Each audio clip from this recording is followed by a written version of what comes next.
In a city where power decides who survives, one man ruled everything, except the heart of the woman he loved. On a cold, rain-soaked night in Seoul, Raymond Lee watched her from behind tinted glass. Seo-Min stood on a street corner, protecting her sick mother from the storm with nothing but a thin sheet of plastic and unbreakable pride. She had nothing, yet she carried herself like a queen. Raymond could have walked away. Instead, he made a decision that would change both their lives forever. He paid her debts. He gave her a home. He built a world around her. But there was one thing he never gave her, a choice. What he called love, she called control. And when she finally walked away, the most powerful man in the city realized something terrifying. He could burn the world for her, but he couldn't make her stay. If you love intense romance stories filled with pride, power, and emotional twists, make sure you subscribe right now. And tell us in the comments what city or country you are watching from. The rain in Seoul fell in thick gray sheets that blurred the neon signs of the city. Raymond Lee, a man who controlled the docks and the boardrooms, sat in the back of his black car. He was watching a girl through the tinted glass. Across the street, Seo-Min stood under a thin plastic sheet, trying to keep her mother dry. They were huddled together on a cold stone step, and her shoulders stayed straight despite the wind. She didn't look like a beggar. She looked like a queen who had lost her kingdom but kept her crown. Her long, dark hair was damp, clinging to her face in soft waves. She was counting a few small coins in her hand, her expression calm and steady. Most people would have ignored her, but Raymond saw something else. He saw a strength that made his billion-dollar empire feel like a house of cards. "Hansu," Raymond said, his voice low and even. His head of security didn't need to ask who he was looking at. Hansu had seen him park on the same corner for 3 nights in a row. "Find out where they go when the lights go out," Raymond ordered. "I want to know every debt she owes and every person who has ever made her cry." A businessman brushed past her, knocking a small container of flowers from her hands. Seo-Min didn't yell or plead. She simply knelt on the wet pavement and picked them up, one by one, with a grace that felt like a slap to the city. Something inside Raymond, something he had kept locked away behind iron doors and cold strategy, started to break. He wanted to get out of the car and wrap his expensive wool coat around her. He wanted to tell her she would never be cold again. But he knew that wasn't how his world worked. In his world, you didn't just help someone, you took over their life to keep them safe. As the car pulled away, Raymond watched her reflection in the window. He had already decided to burn the world to keep her warm, even if she never asked him to start the fire. The world around Seo-Min began to change in ways she could not explain.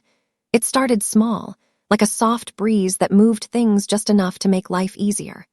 For years, every day had been a battle for a few coins and a dry place to sleep. But suddenly, the heavy weight she had carried for so long felt lighter. She didn't know that Raymond Lee was watching from the shadows, his silent orders moving like an invisible hand to fix her broken life. One morning, Seo-Min went to the small clinic where she owed a mountain of money for her mother's medicine. She had practiced her speech all night, hopping to beg for just one more week of time. When she reached the front desk, the nurse didn't look angry. Instead, she smiled and handed Seo-Min a receipt. "The balance is 0, the nurse said. Seo-Min stared at the paper, her fingers shaking. Someone had paid every single cent. There was no name on the bill, only a stamped seal that looked far too expensive for a place like this. A few days later, the luck continued. A man in a plain gray suit approached them on their usual street corner. He didn't look like a businessman or a bully. He told them he worked for a private charity that helped families in need. Before Seo-Min could ask any questions, he handed her a set of keys and a thick envelope. He said a small, clean apartment was waiting for them, and a scholarship had been set up in her name. Seo-Min stood in the middle of the sidewalk, the keys cold against her palm. She looked at the crowded streets, her eyes searching the faces of strangers. She felt a strange prickle on the back of her neck, the feeling of being watched by someone she couldn't see. While her mother cried tears of joy and thanked the heavens, Seo-Min felt a seed of worry grow in her heart. She was a girl who had learned that nothing in this city was ever truly free. From his office high above the city, Raymond watched the GPS signal on his screen. He saw that she had arrived at the new apartment. He saw that she was safe. He felt a surge of pride, believing he was the hero of her story. He didn't realize that by fixing her problems without asking, he was taking away her choice. To Raymond, this was love. To Seo-Min, it felt like a mystery that was starting to taste like a trap. The invisible hand was giving her everything she needed, but it was also closing around her life, tighter and tighter, like a golden cage. The air inside the restaurant was thick with the scent of expensive spices and wood smoke. It was a world away from the cold, rainy streets where Seo-Min had spent her life. She stood in the doorway, her hand gripping the strap of her bag. She had been invited here by a mysterious letter, one that promised answers about her new apartment and the paid bills. She didn't want a fancy meal. She wanted to know who was playing with her life like it was a game of chess. A waiter led her to a private table at the back. There, sitting in a high-backed chair, was a man who looked like he owned the very air he breathed. Raymond Lee didn't move as she approached. He just watched her with eyes that were as dark and deep as the midnight sea. He was dressed in a perfectly tailored suit, and he held a crystal glass as if it were a fragile secret. The silence between them grew until it felt like a heavy weight, but Seo-Min didn't look away. She stood tall, refusing to be small in his presence. "Sit down, Seo-Min," Raymond said. His voice was smooth and low, like the hum of a powerful engine. It wasn't a question, it was a command. "I prefer to stand," she replied, her voice steady. "I want to know why you are doing this. Why the apartment? Why the bills? I don't know who you are, and I didn't ask for your help." Raymond finally set his glass down. He looked at her, and for a small moment the cold mask on his face slipped. He saw the fire in her eyes, and it fascinated him. He was used to people bowing or running away, but she was standing her ground.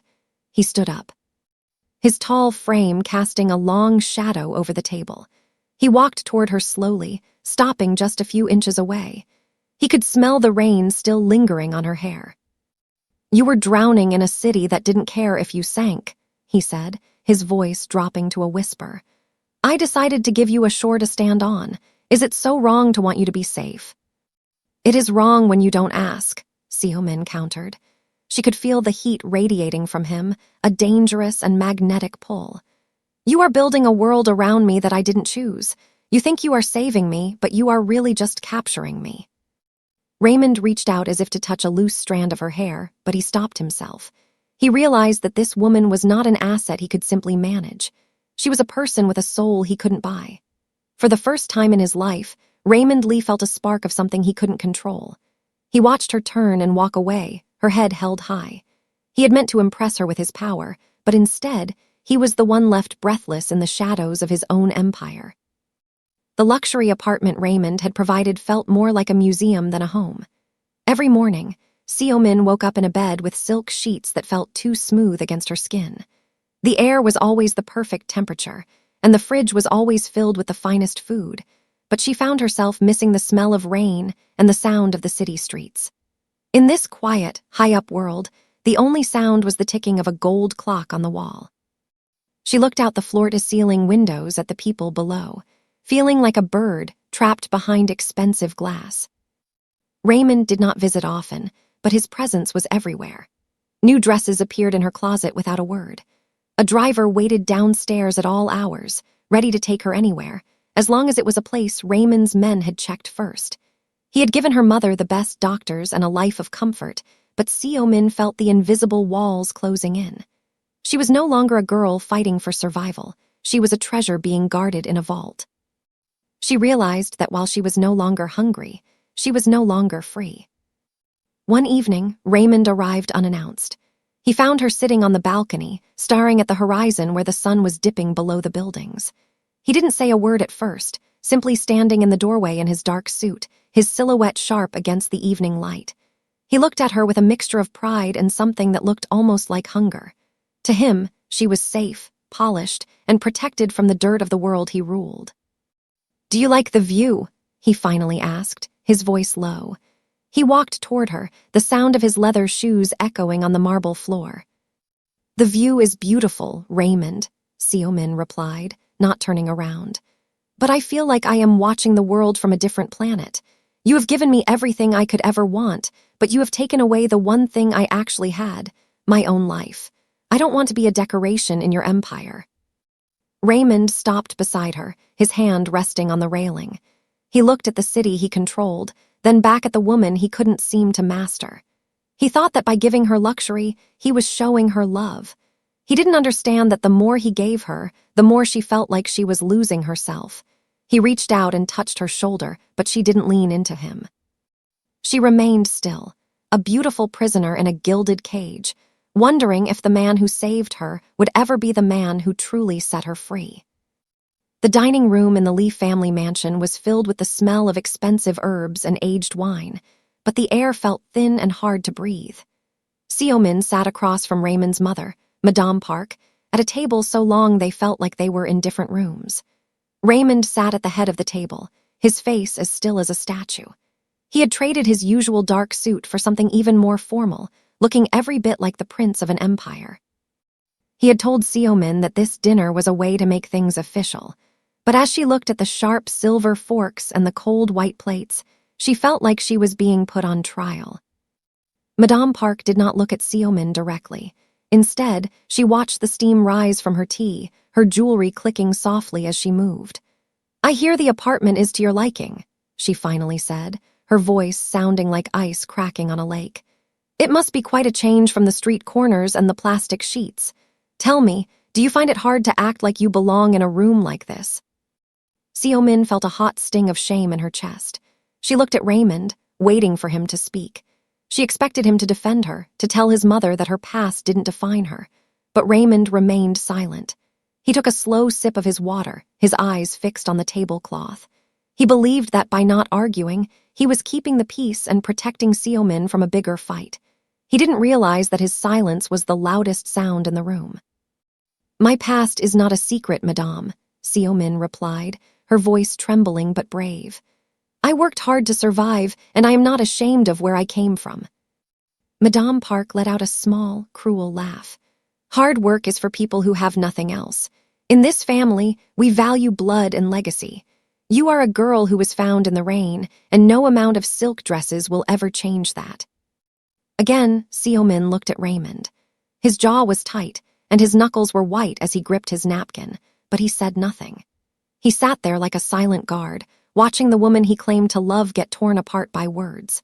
To Raymond, this was a battle he could manage later with more gifts and more security.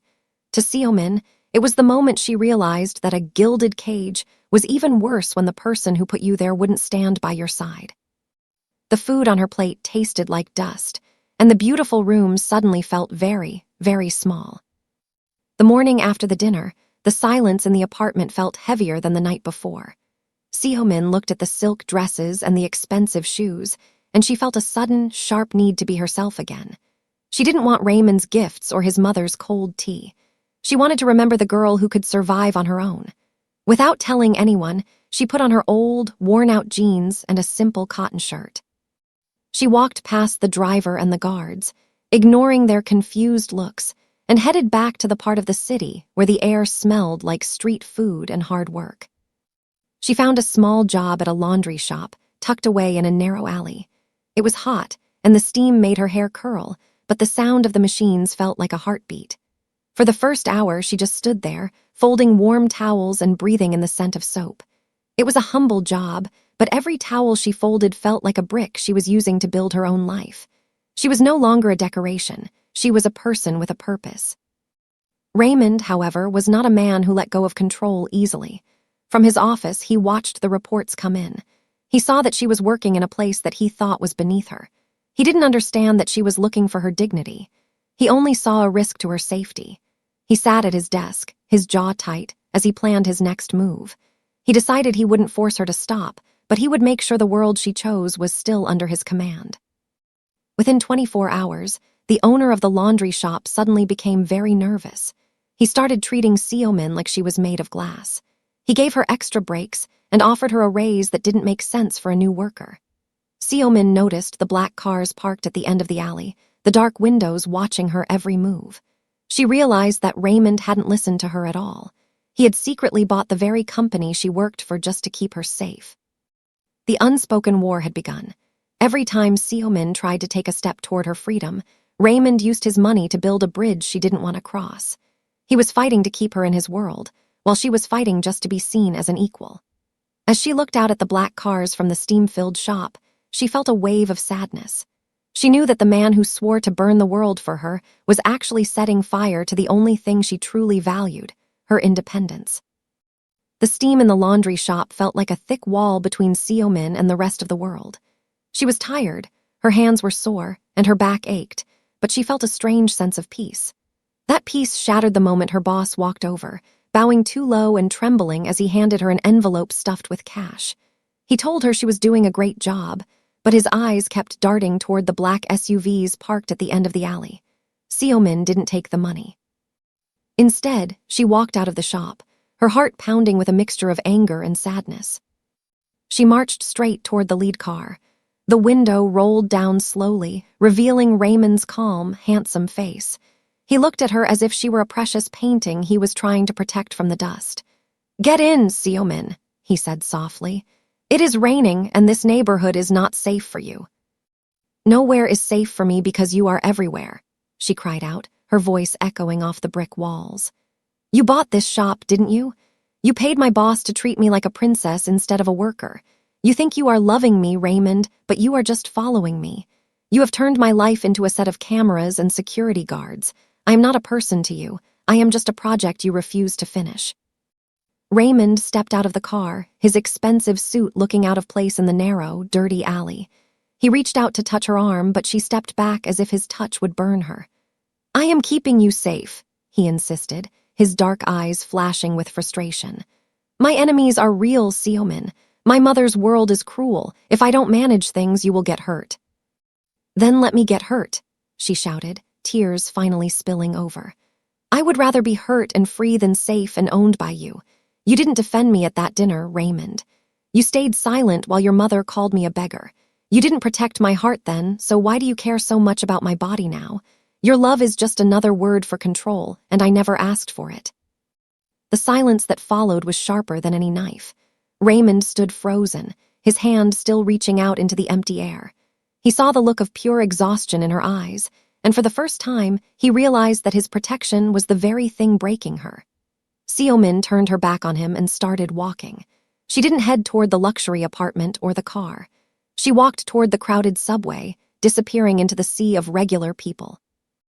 Raymond watched her go, his billion-dollar empire feeling like a pile of ash. He had sworn to burn the world for her, but he had ended up burning the only bridge that led to her heart.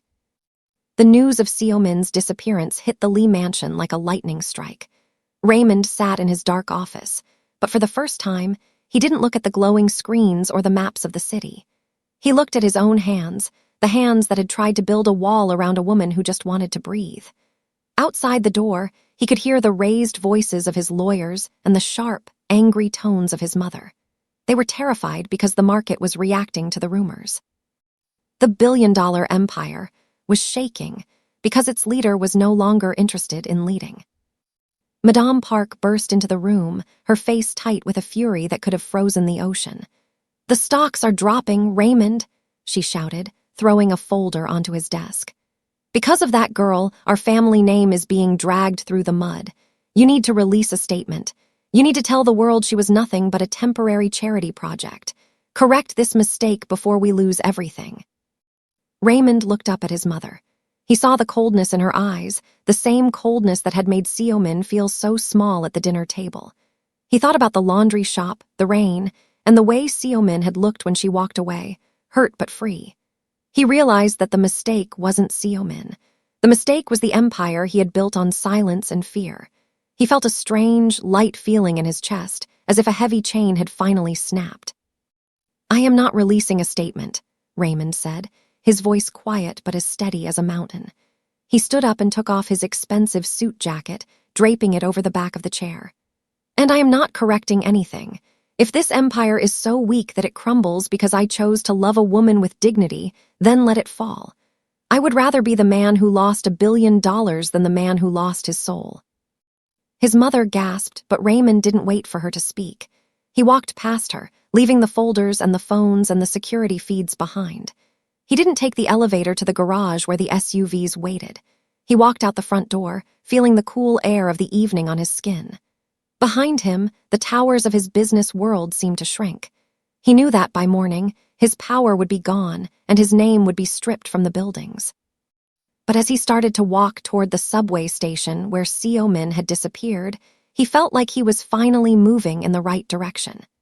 The empire was crumbling, but for the first time in 32 years, Raymond Lee was a man who belonged to himself. The neighborhood where Seo-Min lived now was loud and crowded, but to Raymond, it felt more alive than his cold mansion ever had. He stood at the bottom of the narrow stairs leading to her small apartment, his heart beating with a nervous energy he hadn't felt since he was a young boy. He was no longer the man in the black SUV with a team of guards. He was just Raymond, wearing a simple sweater and holding a small, brown paper bag of the street snacks Seo-Min loved.